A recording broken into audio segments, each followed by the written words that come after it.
you didn't get the perfect because of your height. The whole country, the whole city has this culture and love for ballet. It's not the end, it's just another chapter.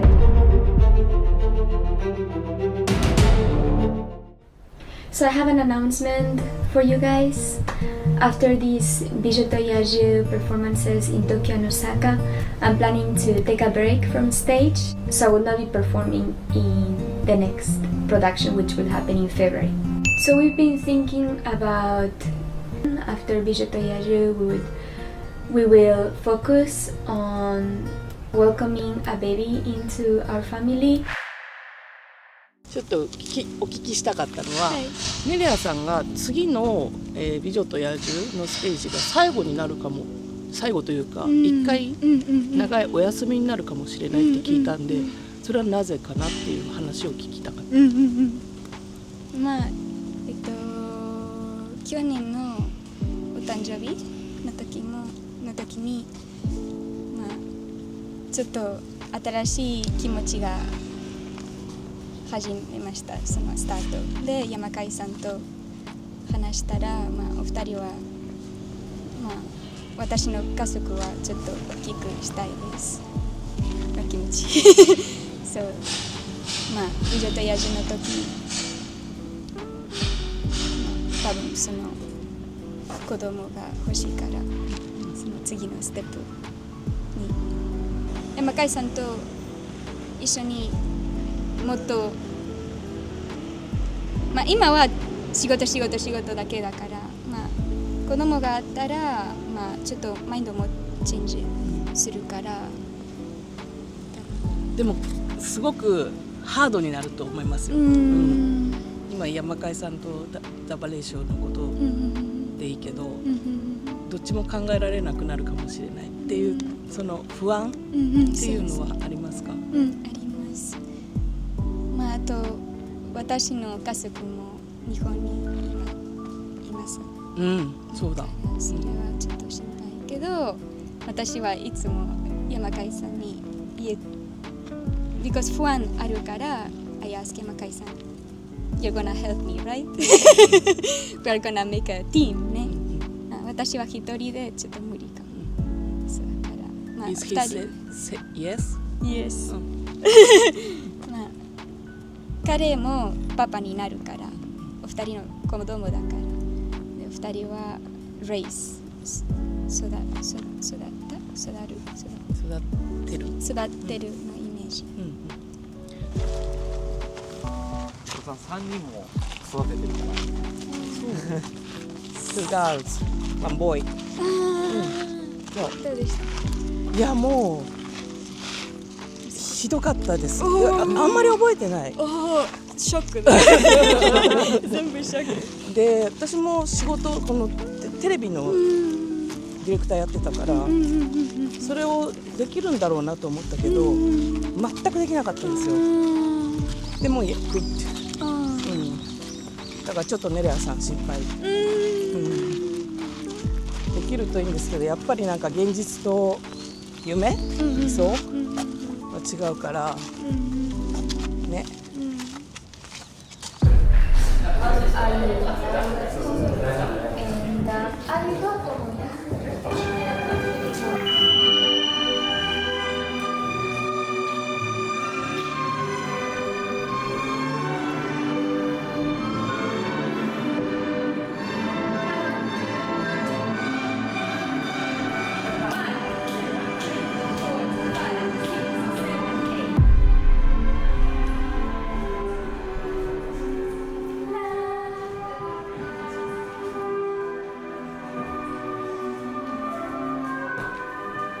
ちょっと聞きたいことがあって呼び出しました。呼び出し、はい。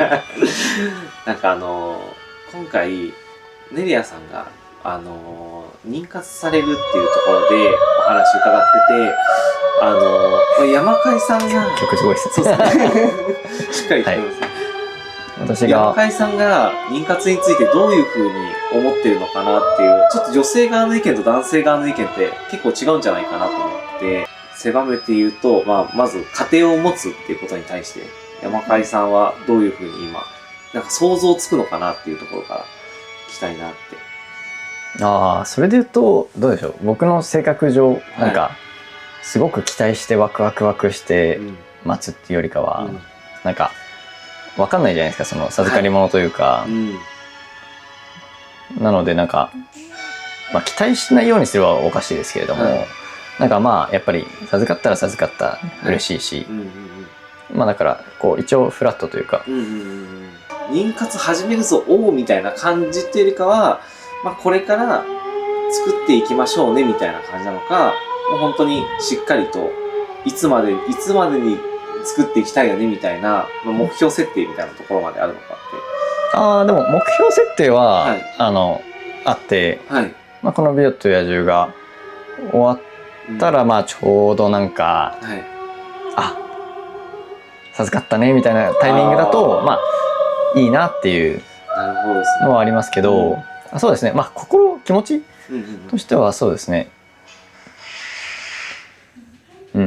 やっぱり結婚した時点で、もう家族っていう認識はありましたけど、さらにこう子供ができたら、なんかよりなんか深い家族の絆みたいなのはなるのかなっていう、なんか僕たちが猫ちゃんを飼った時にだから僕とネラさんの仲もこう深まったというか、猫ちゃんのおかげで、それがやっぱり子供になってくるとよりさらに深くなるのかなっていう。そしたら山海さんも結構結婚されて猫を飼い始めてぐらいのタイミングには意識はしてたってことなんですか？子供ですか？子供はでもずっと欲しいなっていうのは、ネラさん自身もずっと言ってましたし、僕も欲しいなとは思ってたので。なぜこのタイミングだったんですか？純粋にやっぱ年齢とかですかね。あとはというかこのタイミングでやるためにもう生活基盤とかをもう全部もうここまで頑張ってきたっていう、全部逆算して一応やってきてるので。そうなんですね。なのでそろそろかなみたいな思いつきではないというか、一応。We quickly wanted to cover your history briefly from the childhood to today. I know it's a lot to cover, but maybe in a chronological order. If you want to like. 一番最初のメモリはこの子です。この子の名前はケパ。私のおもちゃ。ベビーの時のおもちゃ。When I was little, I had so many toys in my house like this, and because when I got older and my mom is cleaning up, so before she threw it, I took this. I took this one. This is the only survivor.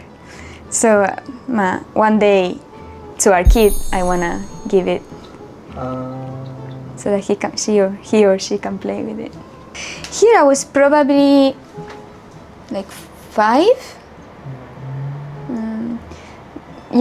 The reason why I love Shiraki Hime so much is because, my father used to travel a lot for work, and he used to bring me the discs of movies. At that time there was no Netflix, not even DVDs. We had a disc of movies, and then one of them was Shiraki Hime. So my parents used to tell me that I kept watching it on repeat, like over and over and over and over. So for some reason, I really felt sympathy, and like I felt close to this character from the beginning. And you were already dancing at the age of 5, correct? Yes, I started dancing with. Do you remember anything that age, like how you were dancing? Anything you recollect from the memory?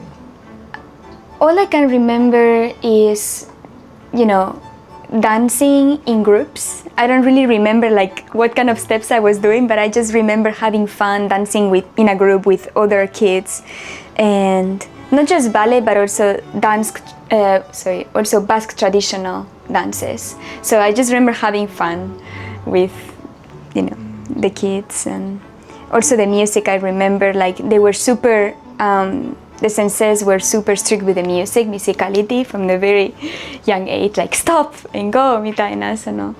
My mom and her sisters, they all did ballet when they were little.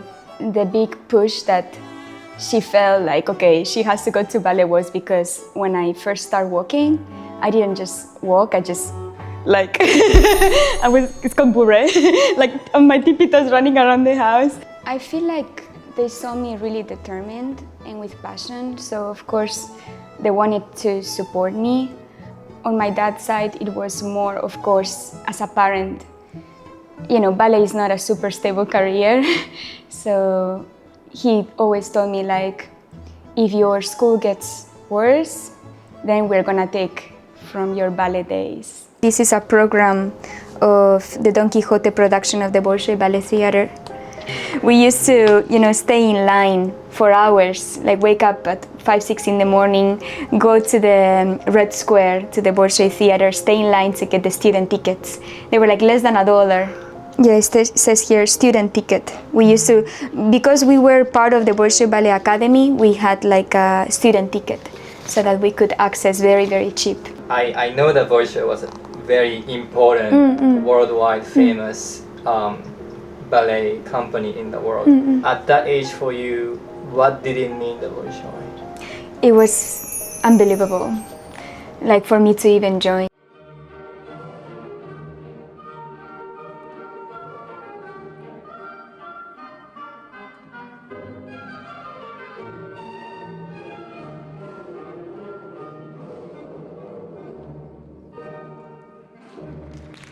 I remember when I applied, we were just like, just give it a shot, like we don't really think it's gonna happen. And that actually period was super stressful. Like we had to record a video, like a variation in class. And at that time I was a student in Madrid. And I remember recording this when I went back home to Bilbao with my Russian teacher, and the studio didn't even have a linoleum, like a dance floor or anything. We bought like the linoleum in like a home store, and we just put it, and we only had like 2 or 3 hours to record. And I got super upset because I wanted to be perfect, and then something goes wrong, and then again and again and again. I don't remember how many times we recorded that. The whole process was stressful, and then we just sent it. And then my mom one day called me like singing Sorionak Suri, Sorionak Betty, Sorionak, Sorionak. And I was like, why? And then she said, because you got accepted. And I felt like, oh my God, like what have we done? But I was like super, super excited, and I couldn't believe it until we arrived there. So I was in like a dream the whole time. I couldn't believe it. So yeah, this is just one, but I collected so many because that was one thing that we used to do every weekend almost, because at the Bolshoi they have performances every weekend, so that's something that we used to do. Every weekend? Wow. Yes, every weekend they have a different show. So that's why like the whole country, the whole city has this culture and love for ballet, that the theater was always full. The line was huge always, even in the snow. We used to be there, standing there for the ticket. And yeah, that's how I got the motivation to continue being in that school, because it was so hard, like mentally and physically, it was very, demanding. But by watching these shows, I could learn and I could feel the inspiration from the dancers, and that really helped me stay focused and be like, okay, if I can overcome all of this, I can one day maybe be on stage like them. As a ballet student, if you just go to your ballet studio, you just take class for 1 hour and a half and that's it. But being in the academy, you are breathing ballet, breathing art. Since you wake up, you live in the dorms. So sometimes we didn't even get out of, we had downstairs, we had the cafeteria, we even had a theater. Second floor were all studios, ballet studios. And in the third floor, we used to have the dormitory and also classrooms. So not just ballet, but also learning about the ballet history, the history of music, the history of theater. For a ballet student was a dream, because you feel like for your body condition was also perfect as an overall, you don't just get 1 hour and a half, but you get every day, all day for a year. So this is, when I first got there, we didn't have uniforms, but then this became a uniform of the school. These are just the pants. So brand Grishko is a Russian brand. So these were the uniform of the school. And this is the leotard with what with which I graduated my last year. So I wore this in my graduation. And then you can see here, it was quite loose on me, so I sewed this to make it fit to my body. And the skirt too, I had to cut it. How many years you were there? I was there for 4 years. Was it long or short? It felt long. Like for me now, it feels like another life. Like I don't believe that happened. You know, so many things happened during that time that for me it feels like another life that I had. It was constantly learning, not just about ballet, but also language, culture, how to talk with people. I didn't have my family there, so how do you handle when you are sick? Like all of those things. This was my first order-made costume ever. And then this is pretty new because I only used it a couple of times. This is also a very famous costume company, Grishko, the same as these pants. And I said, okay, I showed a picture and they exactly replicated it. You know, the academy used to have recitals too, and then I got chosen to do a solo. And I made this costume for that, and then I also performed it in a gala in Spain when I went back. Going through the Bolshoi Ballet Academy, around me, there were students who quit. I knew at least 3 or 4 maybe dancers who decided maybe not to more continue. Yes. What was the reason? Maybe like, you know, very early age, right? Like we were talking Yes. about the 14, 15, Yes. right? Up to 18. What was the reasons? Most of it was mental. Mental? Yeah, like really tough mentally. It was about the food, about the criticism that we get from the teachers. Just the way of teaching is different. So tough love. Tough love. You know, they're trying to get the ideal body, not just ideal dancer. So we had an exam, right? And there's a grade in the exam. And just by how you look, they already... Right. So... Just appearance. Right. Wow. I also talked with my teacher after the exam, and I said, look, she's putting me in the best spot, like in the center, and I'm, trying to do my best, of course. How come I don't get the highest? I got like a minus. I'm perfectionist too, so I'm always trying to achieve the perfect. Sure. But they were just, you didn't get the perfect because of your height. But you went to the teacher to ask why you didn't get the perfect score. I'm not like that kind, like why am I not, but I just felt, I tried my best, what else can I improve? Why didn't they think that I was good enough? So for me, I felt, okay, if I'm able to survive this, if I'm able to overcome this, I'll be strong enough to overcome anything that comes after. So same as we were sharing to some of our dancers the other day, I feel like sometimes life brings you challenges, but those challenges can either make you stronger if you are willing to fight or work for your goal, or it can be the factor where you think, okay, ja, itang, maybe enough. It depends on you. Like, how much are you willing to push? How much are you willing to work for something?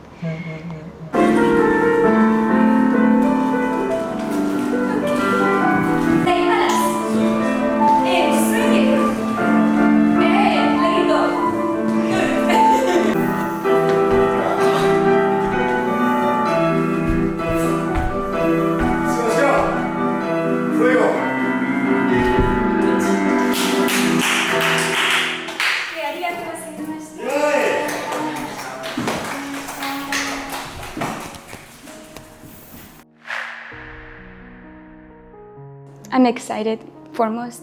Of course worried because it's unknown, right? I'm a person who likes to plan and know everything, but life has told me so far that even you plan something, it's not gonna end up as you planned.